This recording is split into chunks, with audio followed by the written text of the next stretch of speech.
Hello बच्चों, let us see the question. The question says the correct relation between hydrolysis constant Kh and degree of hydrolysis alpha for the following equilibrium. तो एक equilibrium हमें दिया गया है that is A minus plus H2O is in equilibrium with AH plus OH negative और इसके लिए हमको पूछा गया है कि इस पर्टिकुलर रिएक्शन के लिए इक्विलिब्रियम के लिए यहाँ पे हाइड्रोलिसिस कांस्टेंट और अल्फा में क्या रिलेशन होगा। ठीक है, तो आइए इसकी बात कर लेते हैं। तो यहाँ पे क्या बोले हम कि जो हमको एक यहाँ पे रिलेशन दिया गया है, ये रिलेशन किस तरह का है, that is A minus plus H2O gives AH plus hydroxide ion दिया है। यहाँ पे मैं बोल सकता हूँ कि ये हमारा एसिड है और ये हमारा कॉन्जुगेट बेस होगा उसका।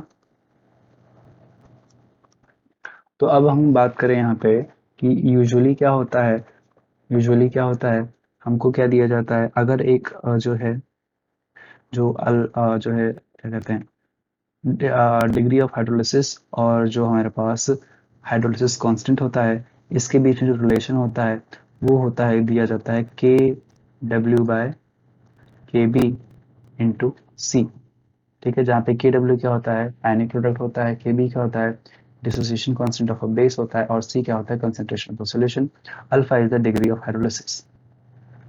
तो ये जो हमारा एक्सप्रेशन दिया जाता है, ये तब दिया जाता है जब हमारे पास क्या होता है, कोई भी वीक एसिड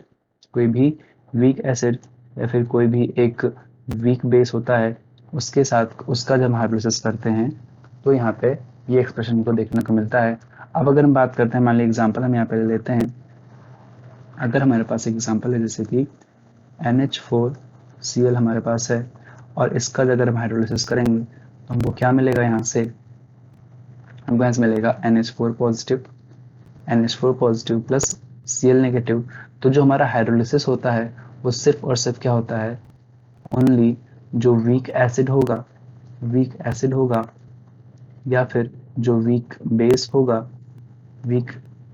होगा, इन्हीं का सिर्फ हाइड्रोलिसिस होता है, takes part in the hydrolysis, इन्हीं का हाइड्रोलिसिस होता है। बाकी जो स्ट्रॉन्ग एसिड या स्ट्रॉन्ग बेस के जो पार्ट्स होते हैं उनका हाइड्रोलिसिस नहीं होता।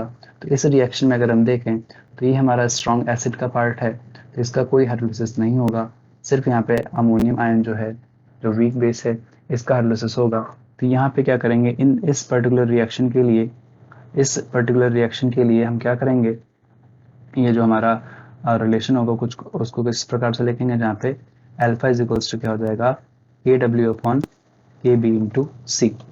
वहीं अगर हम देखें, अगर हमारे पास एक और एग्जांपल ले लेते हैं, अगर हमारे पास क्या होता है के सी एन प्लस H2O, अगर ये सॉल्ट हम लेते हैं, ये कैसे हाइड्रोलाइज होगा, यहाँ पे होगा के पॉजिटिव आएगा प्लस Cn नेगेटिव आएगा। अब यहाँ पे हम देखें जो हमारे पास के पॉजिटिव आयन है, ये स्ट्रॉन्ग बेस का पार्ट है, तो इसका कोई हाइड्रोलिसिस नहीं होगा, और जो Cn नेगेटिव हमारे पास है ये हाइड्रोलिसिस में पार्टिसिपेट करेगा। तो इसके लिए देखेंगे ये वीक, क्योंकि ये हमारा क्या है, ये एक वीक एसिड है। ठीक है, ये हमारा क्या था, ये वीक बेस था, इसलिए यहाँ पे हमने के भी लिया था इसके लिए।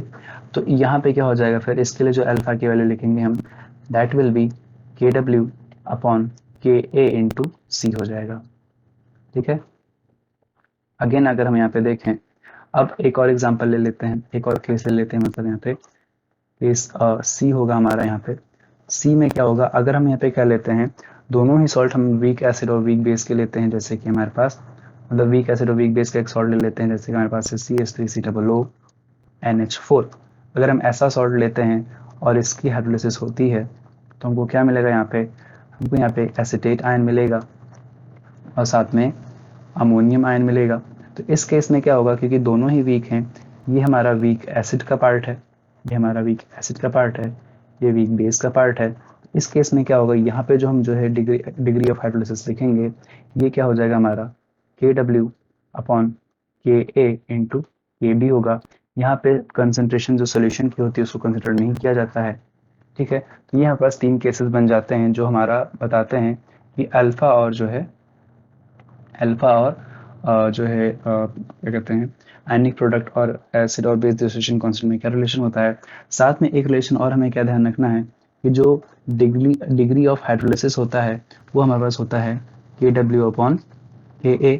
ये अगर एसिड हमारे पास है तो ये रिलेशन होगा, अन्यथा हमारे पास क्या हो जाएगा KH इज इक्वल्स टू क्या हो जाएगा KW/KB। तो ये रिलेशन होता है। तो अब हम अगर देखें यहाँ पे हमसे क्वेश्चन में क्या पूछा गया था, हमसे क्वेश्चन में पूछा गया था कि अल्फा और KH के बीच में क्या रिलेशन है। तो अल्फा और KH के बीच में अगर हम बोलें तो जैसे हमने जो पहला ये एक्सप्रेशन लिखा है, अगर इसमें हम देखें तो हमने क्या कहा कि KW जो KB होता है उसकी जगह KH लिख सकते हैं। तो यहाँ से ये जो टर्म है इसकी जगह KH आ जाएगा। तो इस एक्सप्रेशन को हम लिख सकते हैं alpha is equals to √KH/C। तो एक तो ये एक्सप्रेशन हमारे पास आ जाएगा, ये रिलेशन हो जाएगा हमारा डिग्री ऑफ हाइड्रोलिसिस और हाइड्रोलिसिस कांस्टेंट के बीच में। या फिर अगर हमारे पास क्या होता, जैसे हमारे पास यहाँ पे एसिडिक है, एसिडिक सॉल्ट है, वीक एसिड है, तो हम यहाँ पे क्या लिख सकते थे alpha is equals to √KH/C। यहाँ भी सेम एक्सप्रेशन आएगा, ठीक है। तो ये हमारा जो है करेक्ट रिलेशन हो जाएगा डिग्री ऑफ हाइड्रोलिसिस अल्फा और हाइड्रोलिसिस कांस्टेंट KH के बीच में। अब अगर हम ऑप्शन को मैच करें तो ऑप्शन में यहाँ पे क्या है, ऑप्शन में यहाँ पे KM लिखा हुआ है, दैट इज ये जो KW जिसको हम बता रहे हैं आयनिक प्रोडक्ट को, वो यहाँ पे इन्होंने M से रिप्लेस कर दिया है। और यहाँ पे इन्होंने कहीं भी जो है ये रिलेशन का यूज नहीं किया है जो हमने यहाँ पे बताया कि एल्फा जो है हाँ है ये degree of hydrolysis is equals to KW/KA है। ये ऑप्शन ये जो है इन्होंने यहाँ पे यूज नहीं किया है। तो अगर हम यहाँ पे देखें कि alpha is equals to KW/KA/C, ये हमारा करेक्ट आंसर हो जाएगा। ऑप्शन ए देखें तो alpha is equals to KW/C/K ही इनकरेक्ट है। ऑप्शन सी में भी देखिए यहाँ पे एसिड डिसोसिएशन कांस्टेंट को कंसंट्रेशन से मल्टीप्लाई करके KW से डिवाइड किया जो कि उल्टा लिखा हुआ है, तो ये भी इनकरेक्ट हो जाएगा। और ऑप्शन डी में भी देखिए यहाँ पे ये भी जो है इनकरेक्ट रिलेशन लिखा है, तो ऑप्शन ए हमारा क्या हो जाएगा करेक्ट हो जाएगा। इसको अगर हम थोड़ा मॉडिफाई करें तो यही हमारा क्या हो जाता है alpha is equals to √KH/C, ठीक है। तो ये हमारा करेक्ट रिलेशन होगा अल्फा और KH के बीच में। I hope you understood. Best of luck, thank you.